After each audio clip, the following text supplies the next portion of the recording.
La primera parte que hemos estado viviendo y que se prolonga es escucharnos y conversar con este caminante que se pone a nuestro lado, que es Jesús, ¿no? Pero queremos hacer un alto, y tú nos ayudarás en eso, para esta vez escuchar, ponernos en la escucha de Jesús y dejarnos interpelar por lo que hoy es este camino sinodal, y como lo hemos llamado, eh, en diálogo con el carisma de los Sagrados Corazones y en diálogo con nuestra condición de bautizadas y bautizados, nuestra condición de laicos, ¿no? Que hemos encontrado en el carisma de los Sagrados Corazones una manera de vivir nuestra fidelidad al Evangelio.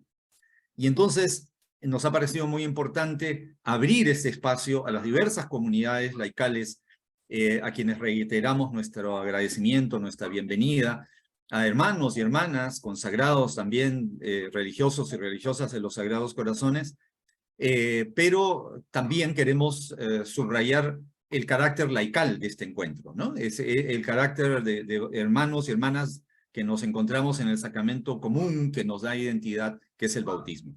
Y a partir de eso es que nos parece muy importante conversar, y desde ya te agradecemos, Raúl, este tiempo. Yo termino mi introducción y te doy la palabra, y luego del tiempo que tú consideres que vas a emplear, abriremos un espacio para comentarios, reacciones, para subrayar algunas cosas que hemos escuchado y también para preguntar, evidentemente. Y luego te daremos un espacio para que cierres con alguna reflexión, ¿no? Entonces, es eso. Somos cerca de 20 quienes estamos aquí, y hasta ahora, por lo que veo, pero nos parece muy importante el dedicar un momento para pensar la relación entre este camino sinodal, como nos gusta llamarlo, porque es un itinerario, un proceso, y nuestra condición de bautizados y nuestra condición de seguidores de Jesús, inspirados en los Sagrados Corazones de Jesús y de María. Así que, una vez más, bienvenidas hermanas, hermanos, bienvenidos todos. Nos sentamos entonces en torno a la misma mesa, y desde ya la palabra contigo, Raúl, y muchas gracias. Pablo, muchas gracias. Buenas noches a todos, a todas. Bueno, este es un diálogo de familia, ¿verdad? Todos nos conocemos. Veo, también hay un representante de los hermanos, Germán, y Juanita por las hermanas. Entonces voy a compartir efectivamente, como tú dices, lo que estaba preparado para enero. Como que se ve, ¿no? Yo te aviso, sí, ya estamos viéndolo, lo estamos viendo, sí.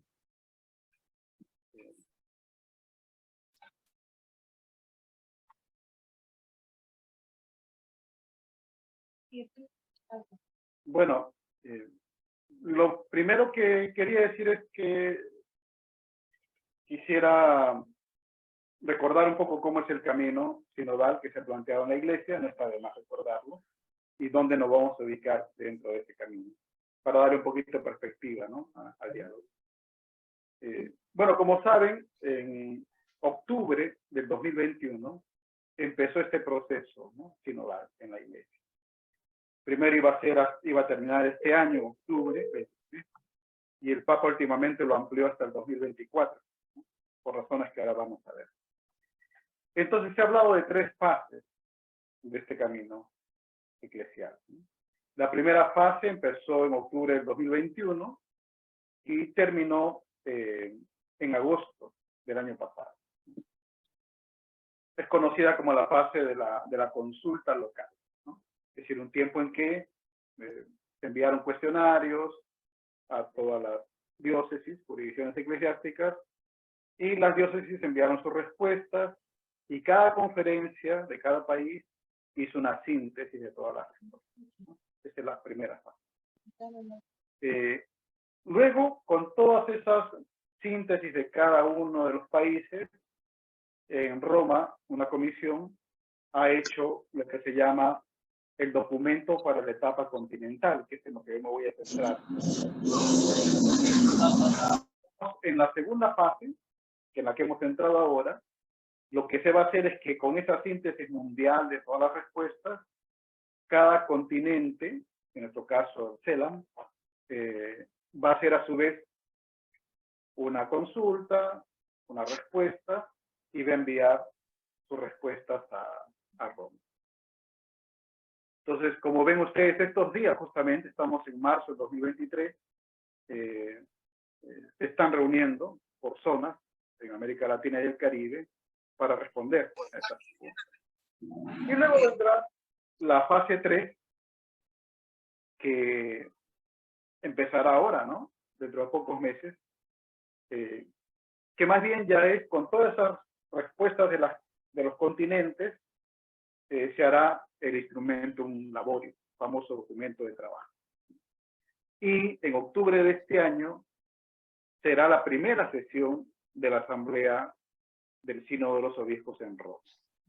Como digo, allí va a acabar, pero el Papa ha ampliado esto y habrá una segunda sesión del Sínodo en octubre del próximo año.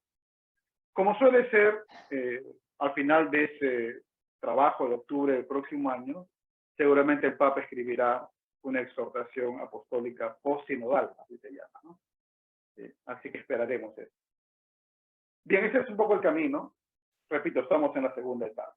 Pero yo les decía que en la fase 1, cada país hizo su propia agenda, ¿no?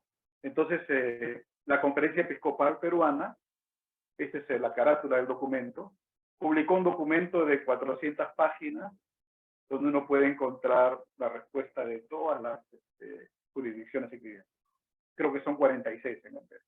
Solo una no respondió, ¿no? Todas las demás. Es un documento muy bien trabajado, a mí me ha gustado, lo he leído. Y se ha tomado en cuenta, creo que lo que yo puedo saber y he preguntado a amigos, equipos que trabajan en diversas partes del país, se ha tomado bastante en cuenta las opiniones de todos. Una anécdota, incluso en la conferencia hicimos un trabajo, ¿no? Varias sesiones. Yo estuve en una de esas comisiones donde trabajamos uno de los temas y nos vemos muy bien reflejados. Incluso algunas frases literalmente están tomadas de nuestra conclusión, ¿no? Entonces eso, no por eso solo, sino por lo que también he escuchado de otros grupos, habla bien el trabajo de síntesis que se ha hecho. Otro asunto es cuánto representa realmente este documento, ¿no es cierto? Un proceso real, ¿no? Sinodal en el país. Y eso es un tema más polémico sobre el cual yo tengo mis dudas, ¿no? Pero como tal, como expresión de lo que se ha hecho, yo creo que es un buen documento. Yo hice una síntesis que no voy a detallar ahora, una charla que he dado en varios lugares, y aquí simplemente está más o menos bosquejado, ¿no? Yo resumí un poco lo que se dice en el documento en 19 conclusiones, y las agrupé, digamos, ¿no? De alguna manera, con algún orden que ustedes pueden ahí ver. Primero, en el núcleo, una conclusión tiene que ver con discernir y decidir como iglesia sinodal. Se habló mucho, ¿no? Luego, en un segundo nivel, tomar fuerzas de la oración y la liturgia, convertir las mentalidades, mejorar las estructuras, formar en sinodalidad y revisar la formación de los religiosos y los locales. En otra línea, otro nivel, cuidar de la niñez en la iglesia, fortalecer la pastoral de mujeres, la pastoral de las familias, de los jóvenes, fortalecer una iglesia masónica, mejorar la comunicación social y acompañar las obras educativas de la iglesia. En otro nivel, un poco más de salida, no más de desafío, impulsar una iglesia solidaria, suscitar una iglesia en salida, acompañar las luchas del pueblo, proteger nuestra casa común, acompañar a los migrantes, etc. Y finalmente las relaciones con otras confesiones. Ya digo, no voy a entrar en ese tema, solamente era como un pantallazo para que ustedes tengan una idea de por dónde fueron, ¿no? Las conclusiones de este documento amplio y denso de la Conferencia Episcopal Peruana. Pero como les decía, hemos entrado a la segunda fase, que se conoce como la etapa continental, y para eso hay un documento, que ustedes ven en la carátula, en la pantalla, que es, repito, la síntesis de los aportes de todas las conferencias episcopales del mundo. Para tener una idea del documento, aquí este es el índice, luego de una introducción, se habla de cómo ha sido esta experiencia del proceso sinodal. Yo, una pena, no tengo tiempo para entrar en esto, pero ustedes quizás lo van a leer o ya lo han leído. Y es interesante, ¿no?, lo que se dice de qué ha significado esta primera fase de consulta a las iglesias locales, ¿no? Las luces y las sombras de esta consulta. Luego hay una segunda parte que es una entrada más escriturística a la escucha de las escrituras, con esta imagen del Antiguo Testamento de ensanchar la tienda. La tercera parte, que es el corazón del documento, y en lo que yo me voy a centrar, habla de hacer una iglesia sinodal misionera. Y luego en la cuarta parte ya es una cosa más metodológica de cómo se pide trabajar en cada continente este documento. De manera que en marzo de este año, próximo mes, todas las conferencias de los continentes envíen sus síntesis a Roma. Entonces me voy a centrar en la tercera parte, hacia una iglesia sinodal misionera. Repito, recordemos que esto, más que una reflexión teológica, el documento lo que hace es recoger, ¿no?, lo que se ha dicho en las diversas iglesias de la Iglesia Universal, ¿no? Por supuesto, yo, al hacer una presentación, he seleccionado algunas cosas, he dejado de las otras, claro que sí. Ahora, es interesante seguir, quizás, esto solamente es referencial, porque aquí va a haber un diálogo libre, ¿no? Pero el documento metodológicamente pide tres cosas, ¿no?, a las conferencias continentales. Que mientras se lee el documento, mientras se comenta, pensemos en tres elementos, ¿no? Primero, ¿qué intuiciones encontramos, ¿no?, en las respuestas de las iglesias de todo el mundo? ¿Qué intuiciones hay en el documento?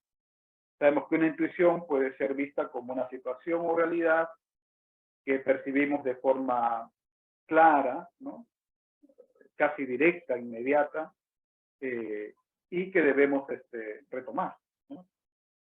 Algo nos dice este aspecto, esta situación, esta realidad de lo que somos como iglesia, ¿no?, de lo que hemos caminado, lo que nos falta caminar. Entonces, primero, intuiciones. Luego el documento sugiere que pensemos en qué tensiones, esto me pareció bien sugerente, ¿no?, qué tensiones encontramos, ¿no?, en la iglesia a partir de la síntesis universal, ¿no? Es decir, qué situaciones o realidades aparecen a partir de diferencias que hay en la iglesia entre opiniones o diversidad de tendencias. Esto es real, ¿no?, obviamente. A veces llega a ser incluso conflictivo, no necesariamente. Entonces, leyendo el documento, ¿qué tensiones encontramos ahí que tendríamos también que atender, ¿no? Y lo tercero que nos pide el documento es estar atento a las prioridades.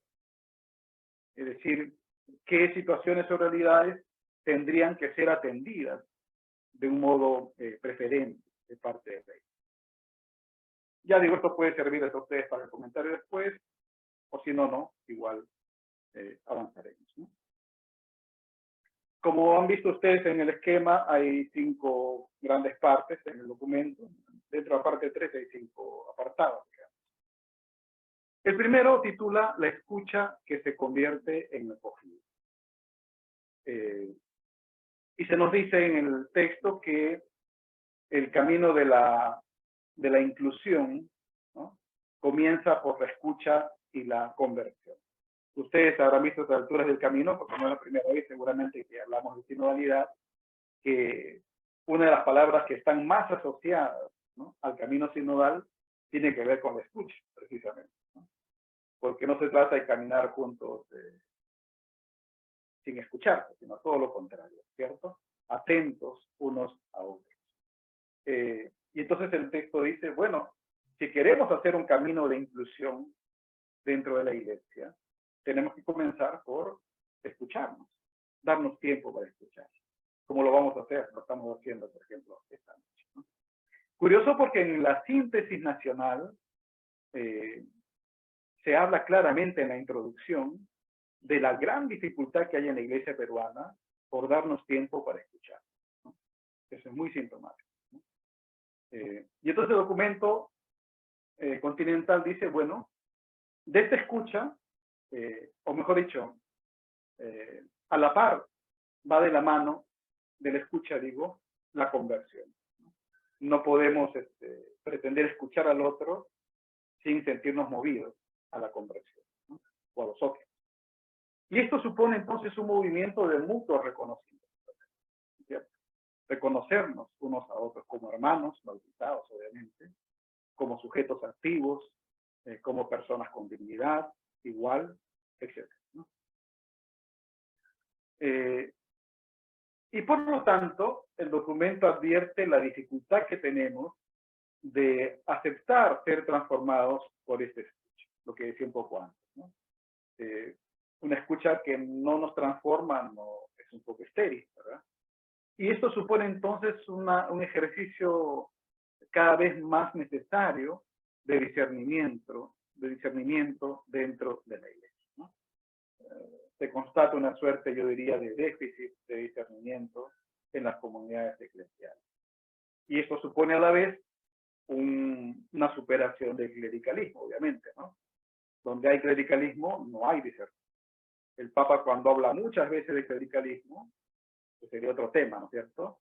Es interesante que dice que una de las formas de clericalismo es suplantar a los demás, ¿cierto? Interesante eso, ¿no? Suplantar a los demás.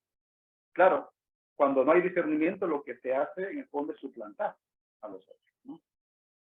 Luego, da cuenta el documento de, esta parte me tocó, ¿no? Porque me pareció muy oportuna, de la soledad y el aislamiento de muchos miembros del clero.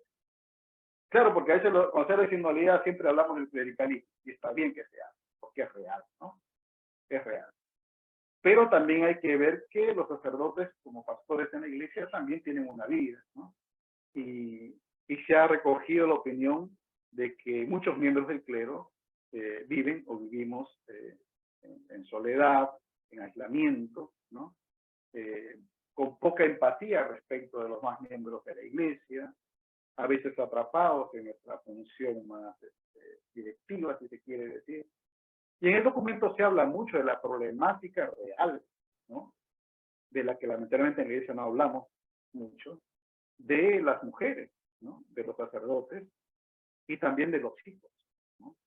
Y que es un asunto que no se afronta, ¿no? Se esconde, en fin, se tolera o no se tolera, dependiendo de los obispos o de los superiores provinciales, pero que es un asunto muy serio, no solamente en África, sino también en otros lugares como América Latina y en el Perú, que es un caso conocido, ¿cierto? No solo sacerdotes, también obispos, ¿no? Luego está la preocupación por la escasa presencia de la voz de los jóvenes en el proceso sinodal. Es decir, las voces que se han escuchado durante esta primera fase no han sido precisamente la voz de los jóvenes. Claro, hay muchas preguntas en el texto, yo mismo me las hacía, quizás es un reflejo del descenso de participación juvenil en las iglesias. Aunque la iglesia latinoamericana sigue siendo una iglesia relativamente joven, cada vez lo es menos, ¿cierto? Cada vez hay menos jóvenes, por lo menos proporcionalmente hablando, ¿no? Participando en la iglesia. Hay casos como la iglesia chilena que son ya bordan lo dramático, ¿cierto? Luego habla el documento de la falta de estructuras y formas de acompañamiento a las personas con discapacidad, con algún tipo de sociales, que son, al decir del texto, muchas veces los primeros excluidos, ¿no? De las dinámicas eclesiásticas. Se pide, en este sentido, un compromiso por la defensa de la vida frágil y amenazada en todas sus etapas, tanto de los que todavía no han nacido, como de los que llegan, ¿no? Al final de la vida, en condiciones precarias, de abandono, sin la debida atención, etc. Luego se habla de la sinodalidad como una invitación a escuchar, como ya hemos dicho, pero en este caso poniendo el acento en quienes se sienten, ahí he copiado exactamente, el texto habla de exiliados de la iglesia. Es una buena pregunta, ¿no? ¿Quiénes se sienten, entre comillas, exiliados de la iglesia? Podríamos hacer aquí solamente una lista larga. Y dice el texto, esto sí dice el texto, que precisamente estos han sido en muchos casos los menos escuchados en esta primera fase. Y lo entiendo, creo que así ha sido también el caso de la iglesia peruana. Luego se da lo que llama el texto la tensión entre la pertenencia a la iglesia y lo que llama el texto, lo he copiado tal como dice, las propias relaciones afectivas. En realidad se refiere a, por ejemplo, los divorciados vueltos a casar, ¿no? Que adquieren un segundo compromiso, a las personas de LGTBIQ+, de la diversidad sexual, etcétera. Una serie de situaciones de bautizados y bautizadas que por diversas razones viven esa tensión, ¿no es cierto?, entre sus, aquí dice relaciones afectivas, pero puedo decir su propia identidad, ¿no?, su manera de ser y de sentir y de expresarse afectiva y sexualmente, y su pertenencia a la iglesia, ¿no es cierto? Luego se constata unas similitudes entre los continentes que ha respondido con respecto a los que se perciben como excluidos. Es decir, si uno pregunta, ¿quiénes se sienten excluidos de la iglesia? Las respuestas en todos los continentes del mundo son bastante parecidas. Es un dato también muy interesante. Bueno, entonces ese es el primer grupo digamos, de conclusiones que yo he sistematizado un poquito de este primer apartado sobre la escucha que se convierte en acoso. Claro, nosotros podemos ir después comentando algunos de estos elementos o qué nos sugieren, ¿no?, respecto de nuestra participación eclesial desde nuestra identidad Sagrados Corazones. Un segundo apartado titula Hermanas y hermanos para la misión, ¿no? Aquí está más orientada la cosa hacia la misión. Se habla entonces de la necesidad de ser, cada vez más, podríamos decir, una iglesia capaz de dejarse interpelar por los retos del mundo actual, ¿no? Es decir, ¿qué respuestas somos capaces de dar a los grandes retos del mundo actual, ¿no? Cómo la iglesia se ubica en el hoy, en el presente, ¿no? Y cómo ella, que es parte del mundo, porque vivimos en el mundo, en las sociedades modernas, tan cambiantes, plurales, diversas, etcétera, cómo nosotros nos dejamos cuestionar, interpelar, tocar por estos grandes desafíos. Podríamos hacer aquí también una lista larga, seguramente, ¿no? Perdón, y eso tiene que ver precisamente con la misión. El Papa Francisco insiste en esto, ¿no? La misión no es algo neutral, aséptico, que nace de nada. La misión nace en respuesta a los desafíos del mundo actual, ¿no es cierto? No hay misión si no es una respuesta evangelizadora de la iglesia frente a los retos que vivimos, ¿no? Como lo es un carisma también, ¿no?, de una congregación como la nuestra, cuando surge como un deseo de evangelizar en respuesta, ¿no?, a necesidades concretas de aquella época, de la Francia de 1800. También podríamos decir lo mismo hoy en la Iglesia Universal y en el Perú. Se constata también, obviamente, que queda mucho camino por recorrer en materia de colaboración social, cultural, espiritual. Es un dato que a mí también me parece muy importante, muy relevante, ¿no? Es decir, tengo la impresión, pero esto es para conversarlo, que más bien como iglesia nos hemos ido replegando, ¿no? Lo que yo conozco de la iglesia, sobre todo en el Perú, de varias jurisdicciones, de parroquias, etcétera, siento que más bien había ese momento de repliegue, ¿no?, hacia adentro, hacia la vida parroquial, sacramental, catequética, que no digo que sea mala de ninguna manera, obviamente, sino quiero decir que hemos perdido de vista esa inserción de la iglesia, ¿no? En medio de la sociedad, y por lo tanto en este principio de colaboración, de interdependencia, podríamos decir, en el ámbito social, en el mundo de la cultura, con diversas espiritualidades, en fin, ¿no? Todo esto que tiene que ver con una iglesia en redes, podríamos decir, en salida. Luego, algunos desafíos que menciona el documento, no voy a explicarlos, pero está el tribalismo, ¿no? El sectarismo, el racismo, la pobreza y la desigualdad de género.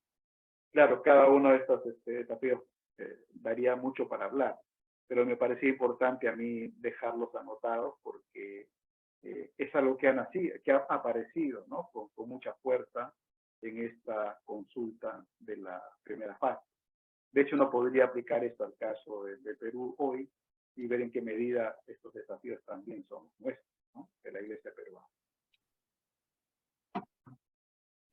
Luego, se dice en el documento que se expresa un profundo deseo de la Iglesia Universal o de las iglesias locales de escuchar ese binomio que ya se ha hecho clásico, ¿no? El grito de los pobres y el clamor de la tierra, ¿no? Esto viene desde la teología latinoamericana en los años 90, ¿no? No es de hoy, pero sin duda Laudato Si puso, digamos, ¿no? A través del magisterio pontificio, o repuso en la mesa, en la agenda de la iglesia, este binomio, digo, de el grito de los pobres y de la tierra, cuando Francisco ha insistido que no son dos crisis, sino no es una sola crisis, que él llama una crisis socioambiental, ¿cierto? Claro, uno podría decir cuánto de esto ha sido recibido en la iglesia. Mi impresión es que muy poco, ¿no? A pesar de lo mucho que se está haciendo, si uno toma diócesis por diócesis, parroquia por parroquia, movimiento por movimiento, congregación por congregación, la impresión que tengo, porque no tengo estadísticas, es que la recepción de este paradigma, ¿no? Frente a la crisis socioambiental, de este ponerse de escucha como iglesia, del grito de los pobres y del clamor de la tierra, para mi gusto es bastante débil, ¿no? Luego está la importancia del papel de la iglesia en el espacio público, es decir, esto nos cae de cajón, ¿no? Podría ser el tema de esta noche, digamos. En sociedades tan polarizadas, leyendo este documento uno se da cuenta de algo que ya sabemos, ¿no? Que el fenómeno que hoy se llama de polarización es un fenómeno global, ¿cierto? O sea, no sé, pues, así como tenemos un Maduro en Sudamérica, tenemos un Bolsonaro, ¿cierto? Por decir algo. Entonces, en sociedades tan polarizadas, ¿cuál es el papel de la iglesia en el espacio público? Este es todo un test, ¿no? Que habría mucho que conversar. Ahora no me voy a extender en esto, pero creo que nos cae, sobre todo en esta coyuntura del país, como anillo al dedo. Es decir, es la gran pregunta que hoy las comunidades eclesiales nos estamos haciendo, ¿no? ¿Cuál es nuestro rol como cristianos y cristianas en la esfera pública, ¿no? En este entramado donde hay polarizaciones agudas, sociales, políticas, religiosas. Justamente para eso es importante la sinodalidad. O sea, la sinodalidad no es solamente un movimiento ad intra de mejora de la iglesia, sino al mismo tiempo que es eso, es también un movimiento, por decir así, ¿no? Ad extra, es decir, como dice el documento anterior, la sinodalidad hace que la iglesia sea un signo, ¿no? Profético en un mundo que necesita justamente caminar juntos, ¿no? Donde necesitamos caminar.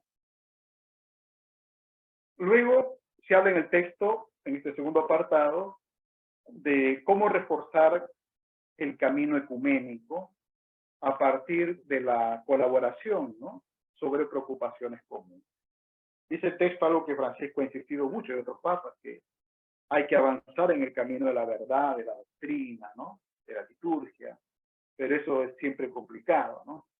Pero no tenemos que esperar ponernos de acuerdo los cristianos de todas las iglesias, comunidades, ponernos de acuerdo necesariamente en todas las doctrinas para ser movidos a colaborar para responder a preocupaciones comunes.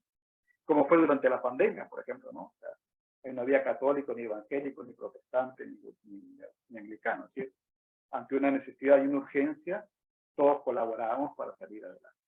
Bueno, ese es el camino ecuménico, ¿no? Que estamos llamados a recorrer, ¿no? Cómo trabajamos juntos a partir de preocupaciones comunes, ¿no? Claro, esto es lo ideal.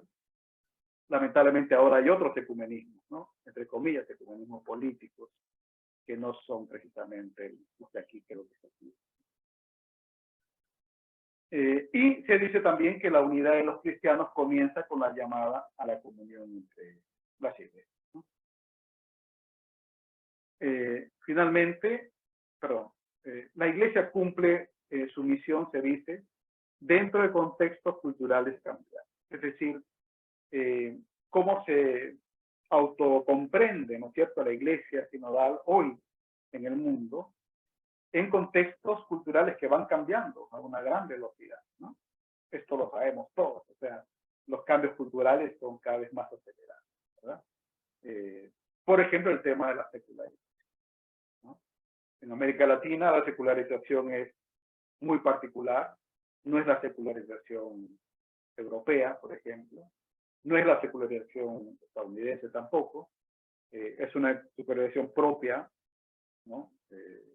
Pero existe la secularización, ¿cierto? Y la vamos viviendo todos cada día. Entonces, ¿cómo como iglesia nos despertamos y nos damos cuenta que vivimos en un contexto cultural que está en permanente cambio? Y un elemento esencial de la sinodalidad entonces tendría que ser lo que llama el documento un enfoque intercultural más decidido. Es decir, no solamente está la inculturación del evangelio, ¿cierto?, de la que se ha hablado mucho y con razón, como cada pueblo, cada cultura, cada nación hace suyo, ¿no es cierto?, el evangelio de su propia identidad, etc. Sino que en un mundo cambiante y cada vez más diverso y plural, es importante enfocarnos desde el tema de lo intercultural, ¿cierto? Cómo dialogan las diferentes culturas. No solo fuera de la iglesia, sino precisamente dentro de la iglesia, ¿no? Y ahora sí creo finalmente este punto 2, se pide entonces asumir, integrar y responder a la riqueza de las culturas locales, ¿no? Cómo hacer que las culturas locales, sin dejar de integrarse, ¿no?, a un mundo global, que es algo inevitable, y yo diría no solo inevitable, sino provechoso, cómo ese proceso provechoso y necesario no anula, ¿no?, las culturas locales, ¿no? Por ejemplo, las culturas originarias. Bien, un tercer grupo, ya esto, tercer, cuarto y quinto es un poquito menos. El tercero habla de comunión, participación y corresponsabilidad, ¿no? Aquí los que ya tenemos un poquito de más años, recordaremos que fue Puebla, ¿no? No Medellín, sino fue Puebla quien habló, ¿no?, tanto de comunión y participación. Entonces, 2 capítulos del documento, si no recuerdo mal, estaban divididos. Yo soy de la generación de Puebla, porque cuando era Medellín tenía 3 años, creo. Pero crecí en el grupo juvenil con Puebla, ¿no? Estudiábamos Puebla, teníamos charlas, todos leíamos Puebla, y recuerdo muy bien que se hablaba de comunión y participación, ¿no? Estoy hablando hace más de 40 años. Bueno, ahora se ha añadido, no ahora, hace un tiempo se ha añadido la palabra corresponsabilidad, ¿no?, que como saben tiene una carga semántica muy, muy importante, ¿no? ¿Qué pone el documento bajo este título? Primero, se parte de algo que es un leitmotiv, digamos, ¿no?, de Francisco cuando habla del camino sinodal. La dignidad común, ¿no?, como la base para la renovación de la vida y los ministerios. ¿De dónde viene esa dignidad común? Obviamente que todos somos hijos de Dios, pero eclesialmente hablando, o eclesiológicamente hablando, la dignidad común viene del bautismo, ¿no? Antes de cualquier carisma, de cualquier ministerio, de cualquier condición de cristianos y cristianas, está el hecho de que por el bautismo tenemos la misma dignidad de hijas e hijos de Dios. Y eso no tiene que ser solo un floro, como dicen los jóvenes, no, o sea, un discurso, sino que tiene que traducirse en formas concretas dentro de la iglesia cada vez más, ¿no? Cada vez más. Tiene que notarse esa dignidad común. Y por eso dice el documento que tiene que ser esta dignidad común la base para toda renovación de la vida eclesial. Y, tema muy polémico, para los ministerios dentro de la iglesia, ¿no? Algunos reducen la finalidad a ver si van a permitir o no los hombres casados ordenarse, si las mujeres van a poder ordenar, ponerle enfoque en la cosa. Y bueno, es porque es parte de la discusión, ¿no? ¿Hasta qué punto, sería la pregunta, esta común dignidad hace que la iglesia se renueve y que seamos creativos también, ¿no? En la creación y el ejercicio de antiguos o nuevos ministerios en la iglesia. Claro. Luego es importante saber, dice el documento, que la cultura del clericalismo separa de la experiencia de Dios y daña las relaciones fraternales. Esto creo que estamos todos de acuerdo, ¿verdad? Yo este año, primer año de la fase, he tenido la feliz ocasión de estar en varios ámbitos, congregaciones, diócesis, ¿no? Que me han invitado. Y yo he aceptado casi siempre porque me he interesado por meterme en el tema sinodal a fondo. Y entonces, a veces noto que, sobre todo en reuniones con clero, diocesanos, religiosos, más de uno se incomoda, ¿no? Otra vez el clericalismo, otra vez. Entonces, pero bueno, eso no quita que quizás también es por eso, es que esa carroncha, digamos, es que un tema real. Y esta es una cultura, es decir, no solamente son una forma anómala de entender la autoridad de parte de algunos sacerdotes o ministros o pastores. No es solo eso, es eso, pero no solo eso, sino es también, creo yo, una cultura dentro de ellos, compartida por buena parte del clero, pero también por buena parte del laicado y de la vida religiosa, ¿no? O sea, vivimos una cultura arraigada de siglos, digamos, ¿no? Y que curiosamente en la iglesia peruana se ha fortalecido en las últimas décadas, el clericalismo, para mi entender. Entonces el documento llama la atención de esto, dice que la cultura del clericalismo lo que hace es separarnos de una experiencia de Dios, ¿no? Real, genuina, auténtica. Y además, y por eso, daña también las relaciones fraternas dentro de las comunidades. Por lo tanto, es necesario, o aparece, mejor dicho, el deseo. El texto dice numerosas, ¿no? Respuestas manifiestan el deseo de un liderazgo o de un nuevo liderazgo en la iglesia con formas cada vez más relacionales, colaborativas y corresponsables. O sea, yo estoy convencido de esto. O sea, necesitamos nuevos liderazgos en la iglesia, nuevos estilos de liderazgo, ¿no? Ahora, si lo vamos a conseguir, soy más escéptico por razones que luego podemos conversar, ¿no? Pero que no podemos renunciar, claro, a esto. Tanto de parte de pastores como de fieles, ¿no? De laicos. Un punto crítico, con estas palabras lo dice el documento, es la vocación de las mujeres a participar plenamente de la vida de la iglesia. Es decir, por una parte se constata que en muchas partes del mundo, si no todas, son las mujeres las que mayoritariamente, en algunas comunidades diríamos masivamente, son las actoras, ¿no? Los agentes, digamos, de la vida eclesial, ¿no?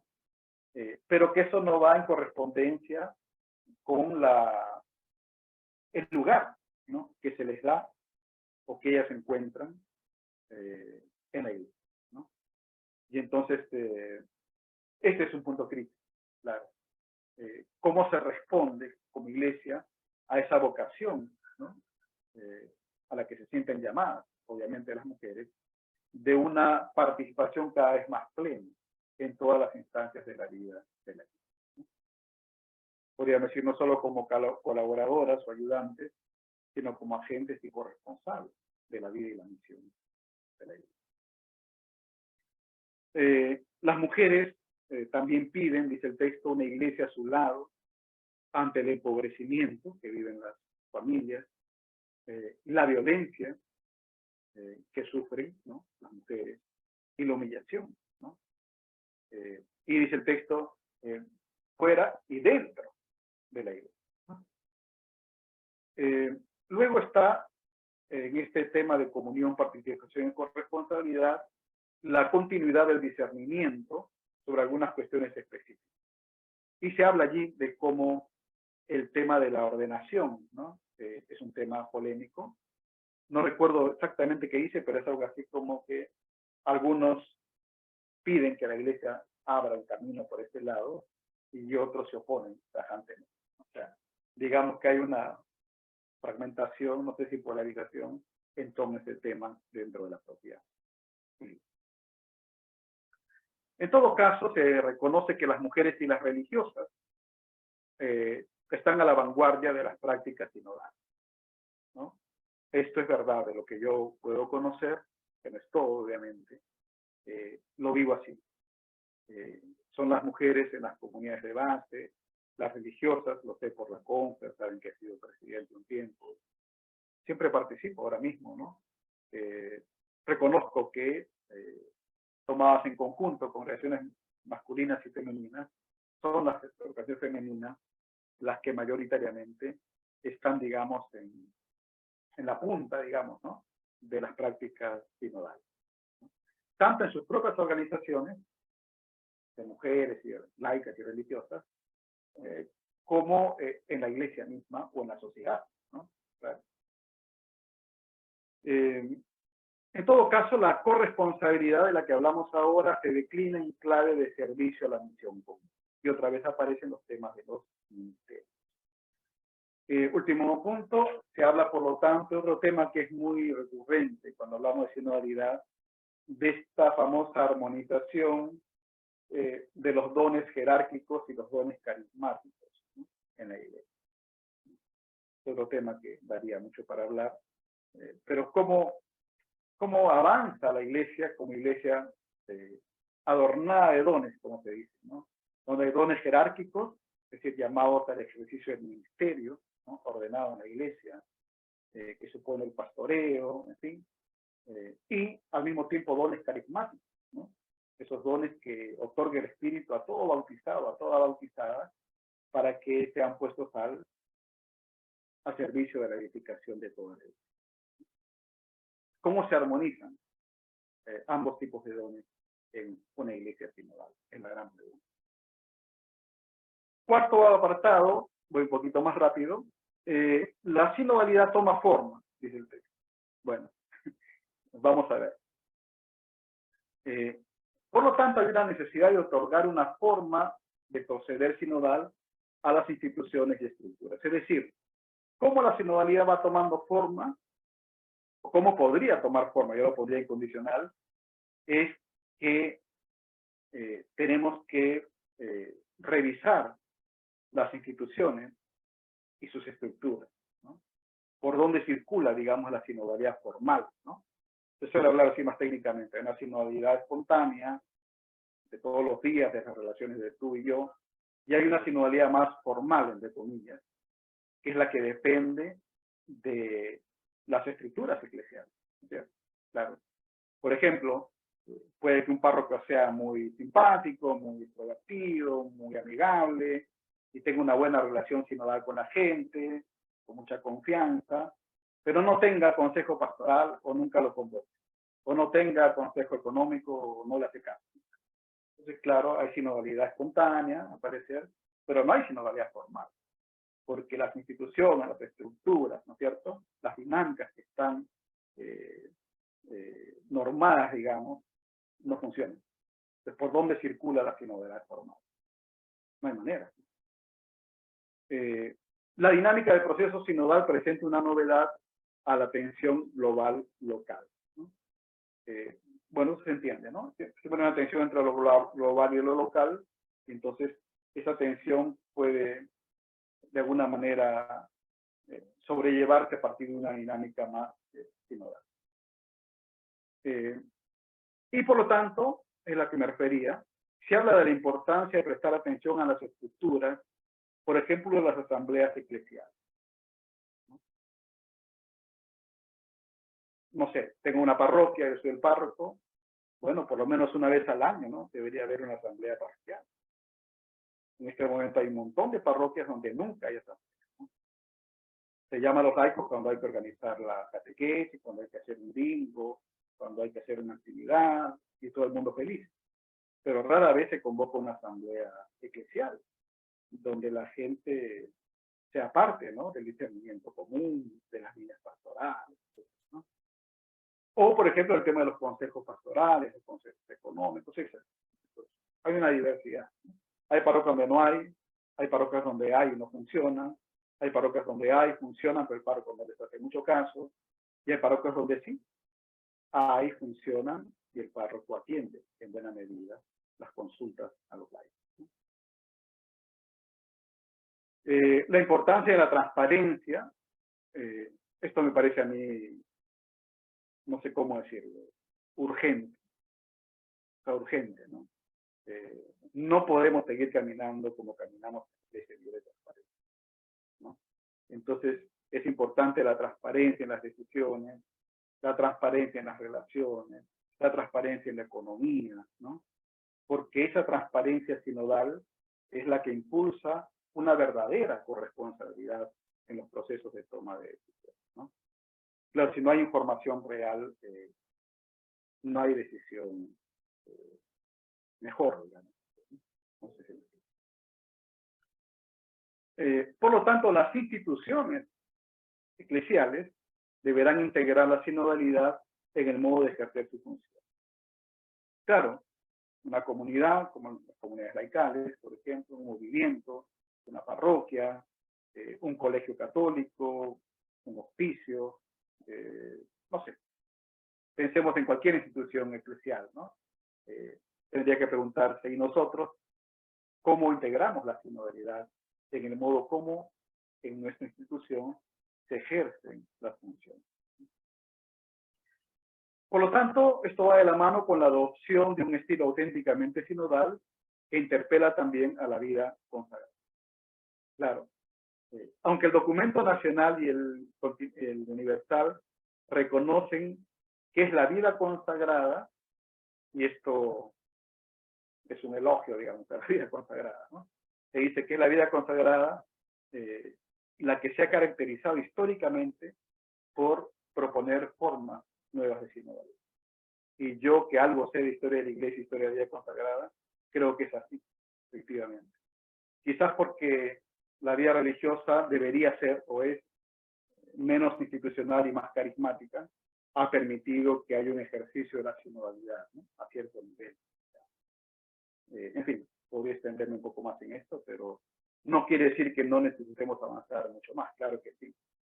Pero, digamos, dentro de la Iglesia, ¿no?, la vida consagrada se ha caracterizado, ¿no?, por lo menos por querer vivir formas cada vez más sinodales. La formación a la sinodalidad, esto se repite mucho en el documento nacional también, atraviesa todas las dimensiones de la vida cristiana, ¿no? Es decir, la gran pregunta es, ¿cómo formamos para la sinodalidad? ¿No? Empezando por los que van a ser pastores en la iglesia. Por lo tanto, van a tener el ejercicio de, ¿no?, una potestad, ¿no?, pero también para todos. Es necesaria una formación más específica, lo que decía, para quienes asumen responsabilidades en la iglesia, sean pastores o laicos. La cultura de la sinodalidad se alimenta de la familiaridad con Dios y la escucha del Espíritu. Último punto, este es más breve, con esto acabo. Hay un apartado más pequeño sobre vida sinodal y liturgia, ¿no?, que algunos dicen que es la cenicienta, ¿no?, la liturgia de la pastoral. Bueno, el texto recuerda una cosa que para mí es muy importante. Algún día tendríamos que hablar más de esto, ¿no? Pero es muy inspirador. porque la Eucaristía, y nosotros somos una congregación eucarística, es en sí misma fuente y cumbre del dinamismo sinodal de la Iglesia. Es decir, ¿de dónde surge la sinodalidad de la Iglesia? Surge de la Eucaristía, ¿no? Por excelencia. ¿Hacia dónde tiende toda la sinodalidad de la Iglesia? Hacia la plenitud eucarística. Es una idea fuerte que tendríamos que seguir profundizando seguramente, ¿no? En nuestra espiritualidad congregacional.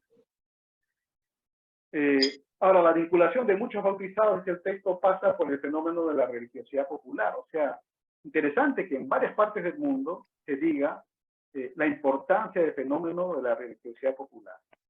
Yo me lamento de que siendo así, es un campo en el que hemos trabajado muy poco. En el Perú, sobre todo, hemos trabajado mucho. Hubo una época en que sí se trabajó, ¿no? Los años gloriosos pues, de Surandino, por ejemplo. Pero siento que después, a partir del año 2000 en adelante, solo se atiende la religiosidad popular, pero no se trabaja, no se evangeliza, no se atiende como debe ser, ¿no? Entonces me parecía bien importante que el documento recuerde esto, ¿no? Que mucha gente se vincula a la Iglesia a partir de las expresiones diversas de la religiosidad popular, ¿no? En Lima podríamos pensarlo en el Señor de los Milagros. ¿Cuántos de los cientos de miles de gente que va todo octubre a la procesión va siquiera a misa alguna vez en el año? ¿O cuántos están en alguna comunidad eclesial? No tenemos cifras, no habría que hacer una encuesta, pero estoy seguro que es mínimo el número, ¿no? Sin embargo, es mucha gente en Lima que a través de la procesión del Señor de los Milagros se vincula, ¿no? De alguna manera, digo, a la Iglesia. La implementación de un estilo sinodal de celebración litúrgica con participación activa. Otra vez, bueno, pues, ¿cómo es una celebración litúrgica sinodal? La pregunta. ¿Cómo toca la sinodalidad a la vida litúrgica? O la vida sinodal solo tiene que ver con cómo hacemos asamblea, cómo discernimos, y la liturgia está por otro lado, ¿no? Yo siempre he contado esta anécdota, ¿no? En la Asamblea Eclesial de América Latina y del Caribe, que fue el año pasado, creo, yo participé vía Zoom, pero el trabajo del grupo, los talleres, los paneles, eran muy ricos, ¿no? Muy sinodales. Pero cuando venía la misa final de cada día, volvíamos a la iglesia piramidal y aislada de siempre, ¿no? Entonces, había un quiebre, digamos, entre el espíritu sinodal de la asamblea y cuando venía el momento de la celebración. La experiencia de las iglesias registra nudos de conflicto. Aquí se dice, por ejemplo, que a algunos les ha caído muy bien que el Papa limite la celebración según el rito en latín, pero hay otros que se han quejado, ¿no? En fin, hay temas como estos que crean conflictos y que tienen que ver con cómo se celebra, ¿no? Esto yo lo veo bastante, ¿no? Hay gente que se desespera, se pone mal, ¿no? Cuando no se celebra la liturgia como ellos creen que se debe celebrar. O sea, sigue siendo la liturgia una fuente de conflictos a ese, ¿no? Y la expresión mayor es estos ritos preconciliares, ¿verdad? Que el Papa Francisco ha puesto un poco de límite. Los vínculos de la celebración con el intercambio dialógico y la convivencia fraterna, es decir, cómo las celebraciones están vinculadas con el diálogo, ¿no? Eclesial y con la fraternidad. Bueno, termino. Este es el texto que les decía que es el que inspira, digamos, el documento, tomado de Isaías 54:2. Ensancha el espacio de tu tienda, extiende los polvos de tu morada, no los restrinjas, alarga tus cuerdas, refuerza tus estacas. Es decir, ensancha la casa, ¿no? Que es la iglesia, pero ensancha también, dilata tu propio corazón. Bien, son las 9, creo que he cumplido con el tiempo. Gracias. Gracias a ti, Raúl, por esta presentación. Empezamos 20, veo acá casi 40, son 39, y responde muy bien seguramente al interés de un documento tan rico, que lo que tú nos has presentado es una síntesis, pero es una agenda realmente como para detenerse en cada uno de estos temas, ¿no? Y entonces, a mí me ha impresionado mucho lo desafiante del texto, ¿no? Porque confronta la Iglesia con una serie de dimensiones y aspectos que no, digamos, quienes tenemos memoria de documentos eclesiales no suelen encontrarse en los documentos eclesiales, ¿no? Con ese nivel de autoridad. Bien, estamos en un espacio de intercambio, nuevamente agradeciendo a Raúl y valorando este espacio que nos damos como bautizados y bautizadas, como laicos, inspirados en el carisma de los Sagrados Corazones. Yo dejo entonces la palabra para ustedes. Podemos levantar la mano o escribir en el chat algún comentario, una pregunta. La idea es que ahora intercambiemos, comentemos, destaquemos, preguntemos en este espíritu de fraternidad, Sagrados Corazones, quizá tratando de vincular lo que nos ha propuesto, nos ha presentado Raúl con nuestros propios caminos, nuestra espiritualidad común, ¿no? Así que adelante, quienes quieran tomar la palabra, todas bienvenidas, bienvenidos.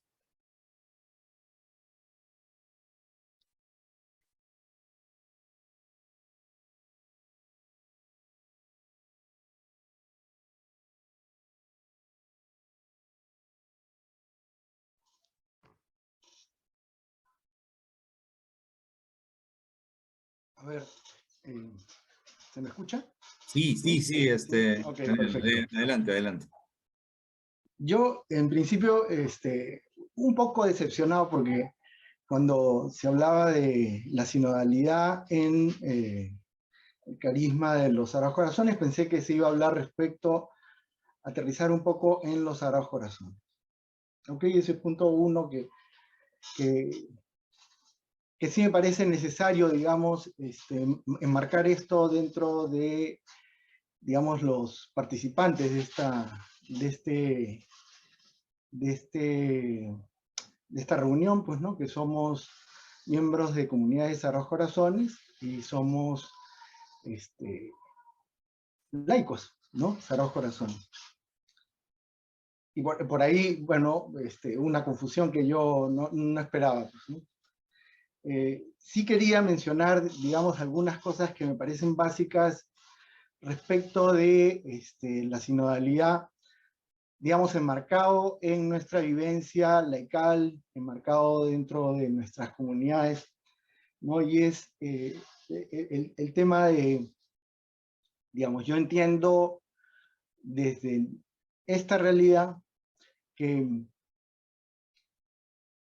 tenemos una historia, ¿no? Nosotros somos, digamos, tenemos años, hemos sido paridos de alguna forma en una historia que empieza de alguna forma de aquella época del Concilio Vaticano II con aquello que se decía las comunidades eclesiales de base, ¿no? Que nace un poco en los años 60 ahí por Brasil y que luego es implementado o sea, es ya difundido por el Concilio Vaticano II, es acogido luego en Medellín, ¿no? En el concilio, concilio es, bueno, no me acuerdo, pero es en la conferencia episcopal, digamos, de Medellín, ¿no? Y luego continúa, sigue siendo eco, luego en Puebla, etc.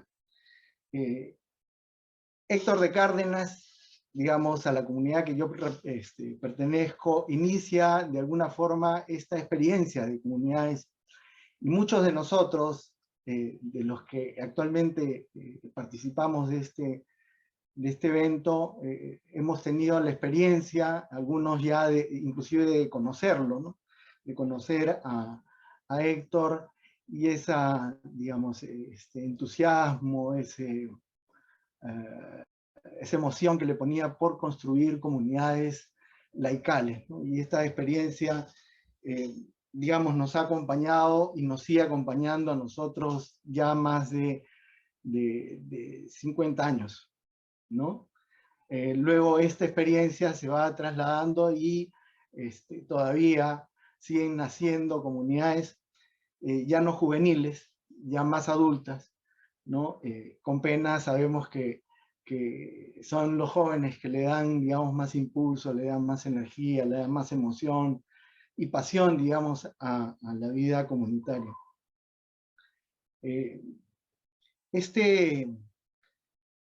Esto creo que, digamos, aporta mucho a la sinodalidad, ¿no? La sinodalidad, desde el principio se ha llamado como caminar juntos, caminar toda la iglesia junta, ¿no?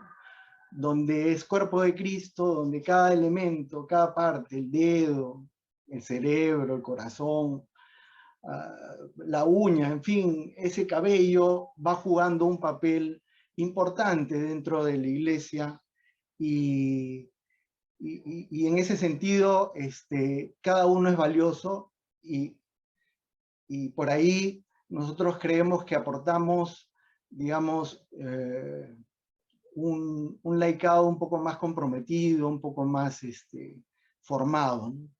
Y creo que la formación sí es importante para crear criterios comunes, ¿no? Lo que decía al final Raúl respecto a la religiosidad popular, ¿no? No hay como una atención a esa religiosidad popular. Y yo me acuerdo mucho allá por los años 80 con José Luis González, que era un destacado, digamos, estudioso del tema de la religiosidad popular, en donde levantaba el tema de la fe, ¿no? Esa fe que se escribía pues, en las novelas de Ciro Alegría y en las de tantos, digamos, escritores peruanos, ¿no? Y siento que esa religiosidad popular siempre está cargada de superstición, siempre está cargada de una creencia popular, ¿no? En donde, digamos, cobra mucha importancia la imagen, cobra mucha importancia el flagelo, cobra mucha importancia el caminar de rodillas, ¿no? Como símbolo de regalo, como un símbolo de agradecimiento al Señor, pero que dista mucho un poco de lo que realmente nos pide el Señor, ¿no? Lo que realmente significa ser cristiano, lo que significa ser laico. Y laico, digamos, devoto, ¿no? Pero en fin, son cosas que son necesarias, ¿no? Dentro de nuestro laicado, la formación, que se vayan formando.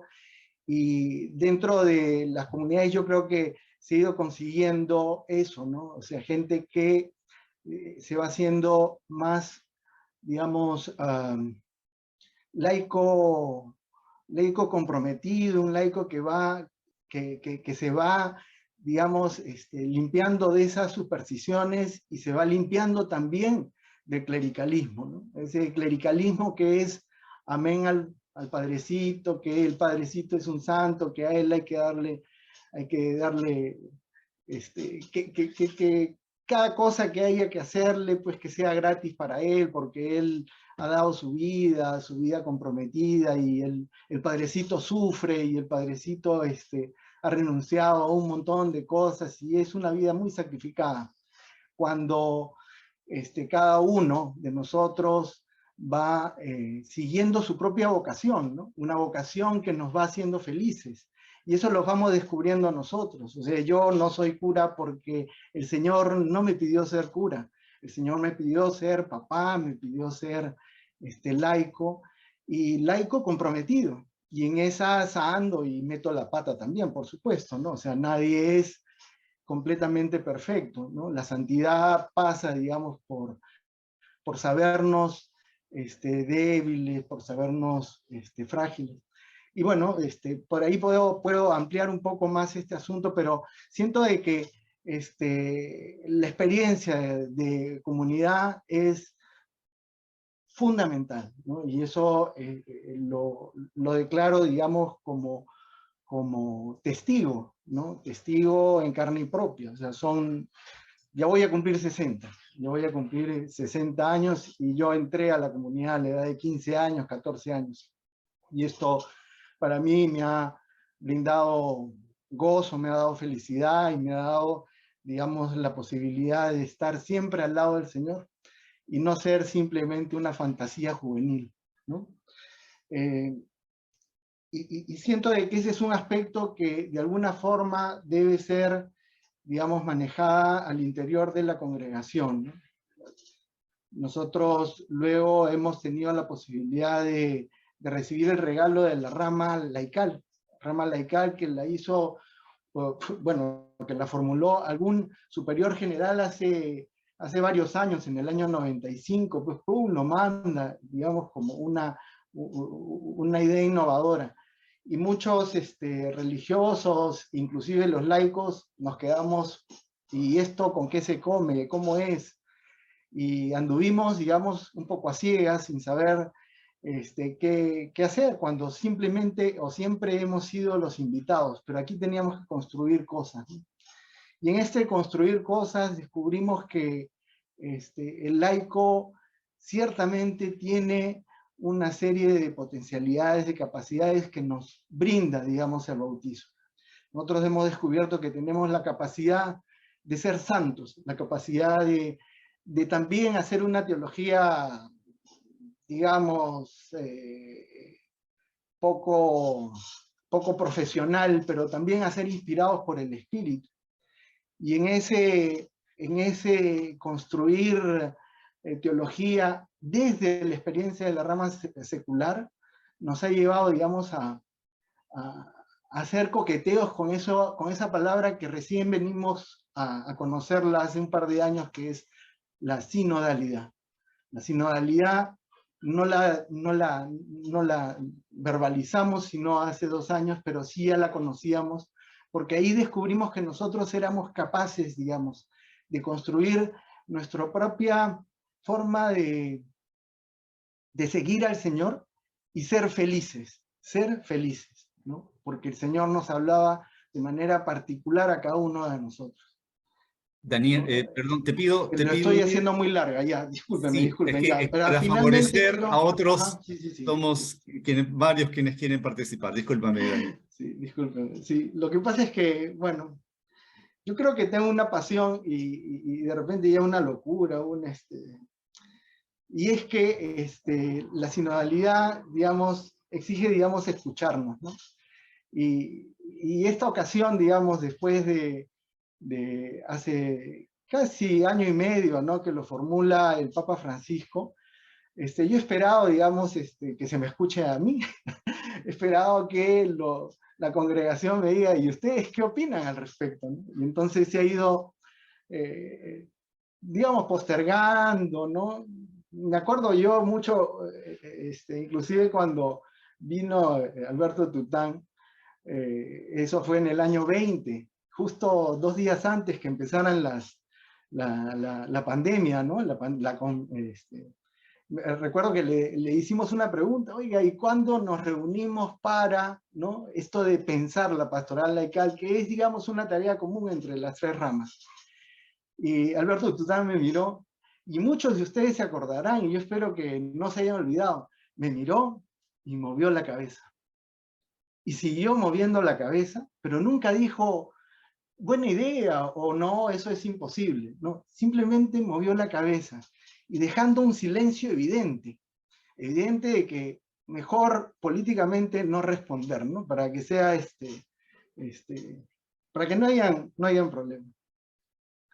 Igual, en el año 2022-21, Ilbar, que es el provincial de la provincia andina, le dije, oiga, ¿y cuándo nos reunimos? Pues ahora que ya salió la idea de sinodalidad, porque justo con él nos reunimos 2 días después que el Papa había anunciado la convocatoria al sínodo de la sinodalidad, y dijo, sí, no se preocupen, de todas maneras vamos a tener, y me parece que, digamos, alineados con el espíritu del Papa, vamos a hacerlo. Y hasta ahora no hay ninguna reunión. Sí me dio mucha alegría que en Chile, ¿no?, se haya hecho un capítulo en donde participaban hermanos, hermanas, y estuvieron 5 laicas, ¿no? Y eso a mí me alegró bastante. Yo dije, vamos caminando, digamos, con alguna, digamos, con algún cuidado, pues, ¿no? Para no meter la pata, pero vamos andando. Y eso me parece bueno. Pero hay que hacer algún intento, ¿no?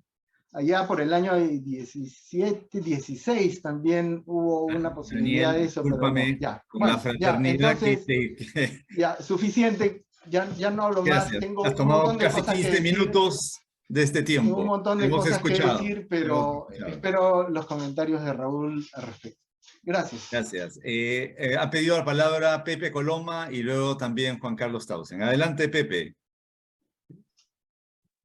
Hola, buenas noches. Buenas noches. ¿Qué tal, Raúl? Conozco algunas y algunos que están están presentes y a la mayoría no la conozco. Como decía Daniel, yo sí tuve la oportunidad de conocer al padre Héctor.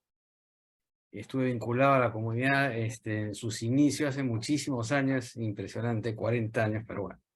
Lo que yo quería escuchar el comentario de Raúl es sobre la relación entre sinodalidad y ecumenismo. Justo llegué, me uní a la reunión cuando se estaba tocando ese tema que a mí me interesa mucho, además por lo que estoy haciendo ahora profesionalmente. Resulta que el camino para la sinodalidad, uno de los caminos es efectivamente el ecumenismo, es decir, el escuchar, pero no escuchar en el sentido de oír, como creo que bien lo definió el Papa en algún momento, sino escuchar en el sentido de intercambiar, ¿no es cierto? Escuchar y proponer un diálogo con sentido, un diálogo con proposiciones de un lado y de otro.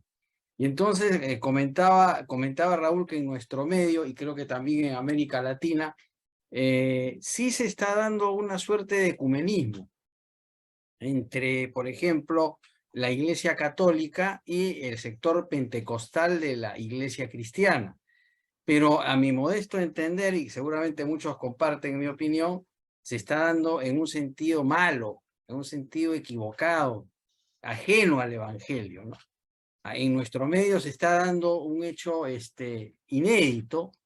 Por ejemplo, esta asociación o este grupo que se llama Con mis hijos no te metas, ha permitido que yo sepa la primera vez que marchen juntos representantes de la Iglesia Católica del sector conservador, ¿no es cierto?, con el sector pentecostal, también conservador. Han encontrado un punto de unión, lo que José Luis Pérez Guadalupe llama los evangélicos políticos, ¿no?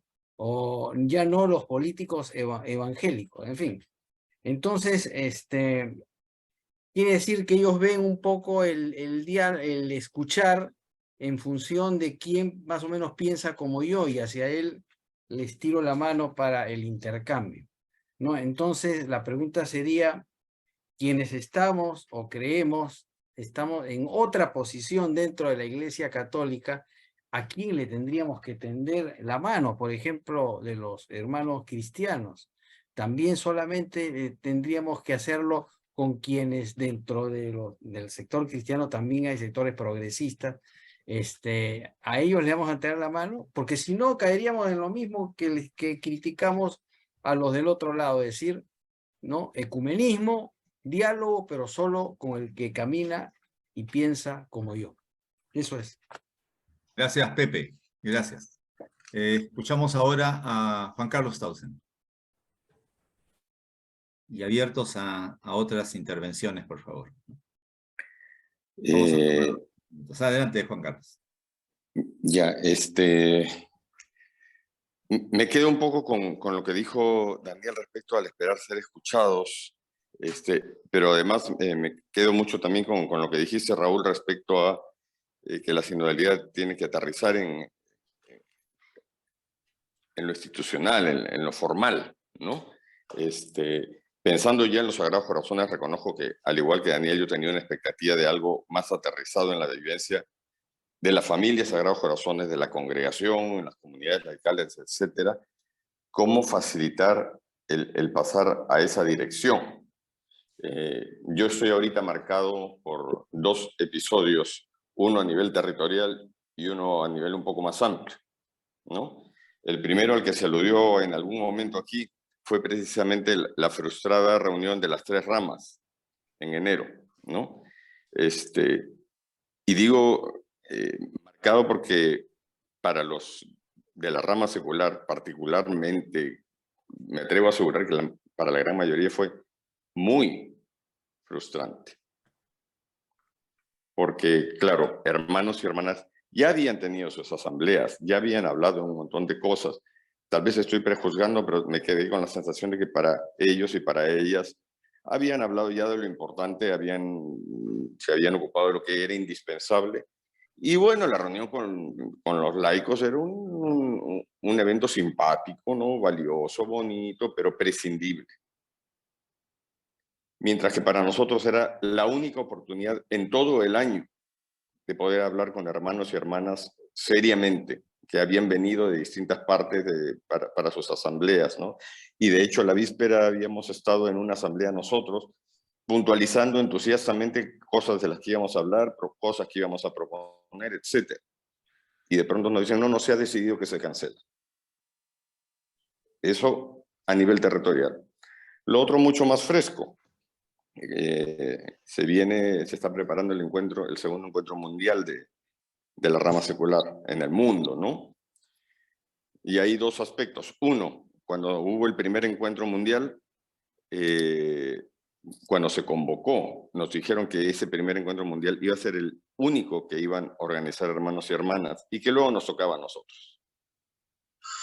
Unos años después resultó que no era así, que otra vez se estaba haciendo desde los gobiernos generales y la comisión de animación. Bueno, está bien, pues. Convocaron igual a un grupo pidieron que se nombraran delegados, ¿no? Y en el último encuentro latinoamericano de la rama secular, el último de la ARS, llegó ese pedido, hay que nombrar a los delegados, y se nombró a 2. No había caído en cuenta del asunto hasta hoy, pero resultó que éramos 2 varones. Éramos porque yo era uno. Sí recuerdo que cuando se hizo la elección se propuso a mujeres, pero que declinaron, ¿no?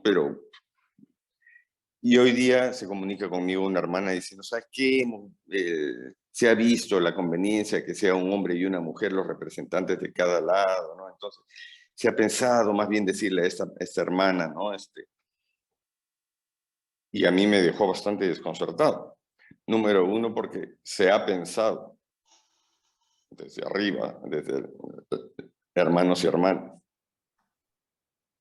Y luego, si bien el cuestionamiento es válido, lo que siguió pudo ser ¿qué les parece si conversan entre los distintos sectores de manera que más bien los representantes sean un hombre y una mujer? Hubiera sido una propuesta razonable. Pero no se ha designado y por lo tanto uno de los que había elegido la asamblea de 8 países reunidos queda fuera. Y estoy seguro que se hizo sin ninguna mala intención. Simplemente esta sensación de nosotros estamos a cargo, que es tácito, cuando ya se va entrando en la mentalidad clerical, no solo de los presbíteros, sino de los religiosos y religiosas. Entonces, eso, ¿cómo hacemos? Gracias por las intervenciones. No veo más manos alzadas. No queremos excedernos de la hora y media de esta reunión. Lo que sí es cierto, yo quisiera también compartir, es creo que hay un sentir común, compartido, de cómo asumimos este camino sinodal dentro de la congregación, ¿no? Dentro de la congregación a nivel latinoamericano, a nivel mundial, a nivel Perú, entre nosotros, entre nosotras, cómo nos implicamos en este camino, ¿verdad? Creo que ahí hay un desafío de convocarnos, de reunirnos.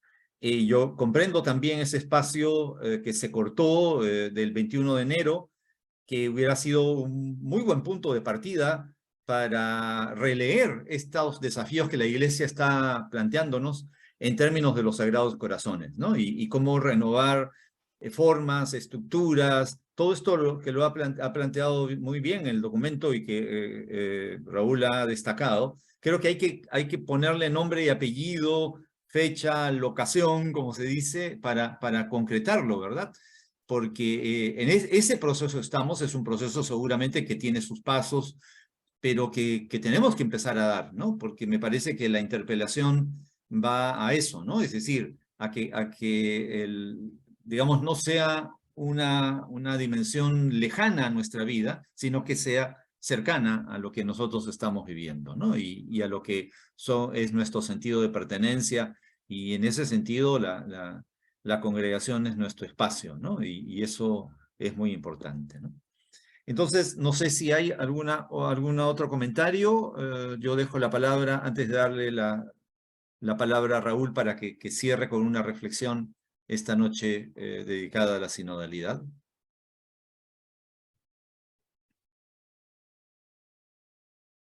Bien, entonces... perdón. Pablo, un ratito. Sí, cómo no, Giselle. Sí, es solamente, miren, no quiero agregar otro tema, porque estoy de acuerdo con los que han planteado, pero me he sentido cuestionada cuando son solamente hombres los que están hablando y dialogando. Así que quiero levantar mi voz y decir que efectivamente agradezco a Raúl este resumen o esta síntesis que yo sí de alguna manera sentía comentada desde los Sagrados Corazones, ¿no? Pensaba en la liturgia, pensaba en la comensalidad, en la comunión, bueno, varias cosas a mí me sonaron Sagrados Corazones, pero efectivamente habría que ver cómo lo concretamos, ¿no? Y los tiempos del espíritu son diferentes a nuestras expectativas y en eso vamos a estar tensionados siempre, pero justamente en esa tensión es que avanzamos. Así que agradezco a mis hermanos, a Pepe, a Daniel, a Juan Carlos y a Pablo, que han tensionado y que probablemente junto con las comunidades de laicos y laicas que nos reunimos, vamos a seguir concretando. Eso. Y cerramos con Pati, por favor. Buenas noches, Pati. Te damos la palabra. Hola, y lo cerramos. buenas noches. Bueno, aprovechando que Gisela habló, yo dije tampoco nos vamos a quedar las mujeres para empatarlos. Bueno, no empatamos. Bueno, yo soy relativamente nueva, ¿no? Soy de la comunidad Marcela de Taboada. Tenemos 2 años de bueno, un año, vamos para los 2 años de formación, 1 año y medio, pero y en la congregación, en la rama, todavía estamos empezando, ¿no? Hemos ido a algunas reuniones y conozco a algunos de ustedes, ¿no? No conozco las historias de todo lo que sucede porque me entero por lo que ustedes cuentan, pero lo que yo siento es de que, y hablando de la sinodalidad, es que no solamente parte de que nos escuchemos, que nos hagamos escuchar, sino también que nos sintamos parte de un todo, ¿no? Porque si nosotros tenemos lo que yo he percibido, y eso que yo soy, me considero nueva y como que ajena de todas las cosas que han estado hablando porque todavía no las he vivido directamente, pero siento como que hubiera una separación, ¿no? O sea, como que nosotros los laicos y ellos los consagrados, ¿no? Y no somos así, ¿no? Yo lo siento como que somos sagrados corazones. Entonces hay que trabajar en crear puentes, en, digamos, limar las pequeñas asperezas que se pueden haber formado en los años, quizás con razón, quizás sin razón. A lo mejor faltó comunicación, a lo mejor nosotros tenemos un modo de pensar, a lo mejor ellos tienen otro modo de pensar.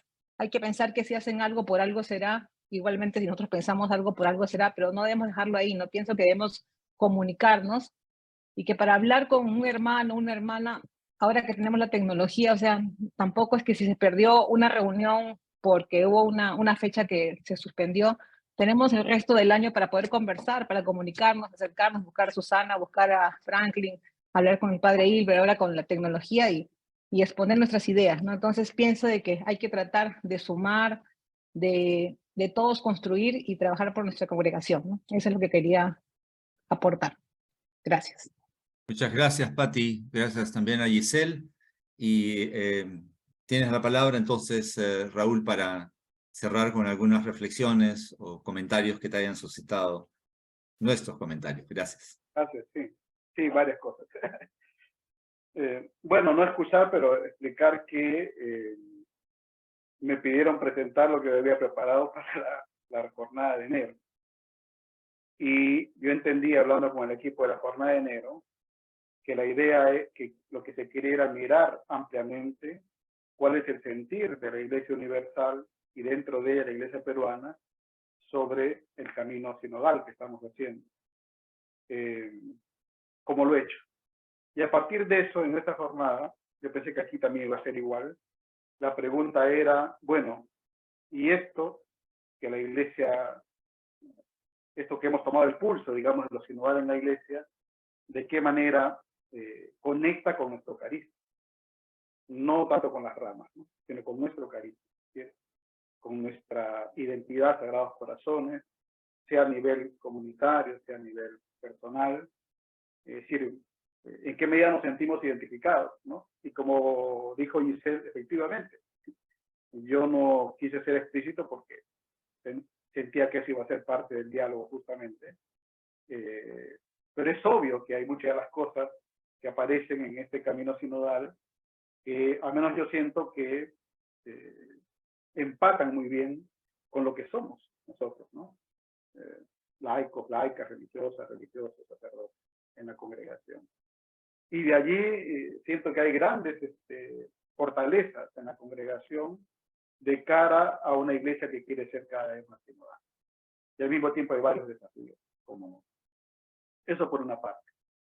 Ahora, creo que hace bien eso, ¿no? De mirar la iglesia más amplia, de meternos, digamos, en las preocupaciones de la Iglesia Universal desde lo que somos congregacionalmente. Porque cada uno, como creo que decía bien Daniel, vivimos el carisma de un modo propio. No porque seamos religiosos o religiosos laicos, sino porque somos bautizados, ¿no? Ya saben varios de ustedes que a mí no me gusta mucho hablar de laicos, ¿no? Por principio. No creo que tiene que haber una teología para laicado ni nada de eso. O sea, creo que todos somos bautizados, bautizadas, seguidores y seguidoras de Jesús. Y entonces, esa es la idea, ¿no? Que yo me imaginaba. Ahora, es verdad que una de las consecuencias de la vida sinodal, hablando de la congregación, tiene que ver cómo cada uno de nosotros y nuestras comunidades vivimos la sinodalidad. Es un paso previo a las relaciones entre las ramas, ¿no es cierto? Ven como hay hasta 3 niveles, ¿no? Identidad carismática, mi propia comunidad y las relaciones entre las ramas. Aquí se ha centrado mucho el tema entre las ramas, pero no creo que ese deba ser el tema nuclear, digamos, ni siquiera el más importante para mí, ¿no? Sino, por ejemplo, cómo vivimos en cada comunidad este llamado sinodal, ¿no? ¿Qué encontramos, ¿no? de valioso en nuestra práctica? ¿Y qué es lo que nos falta, obviamente, ¿no? Y ese es un trabajo de cada una de las ramas, efectivamente, ¿no? Porque también nosotros, por ejemplo, los hermanos que somos sacerdotes, es algo que tenemos que preguntarnos de cara a las comunidades que acompañamos o que lideramos en algún caso.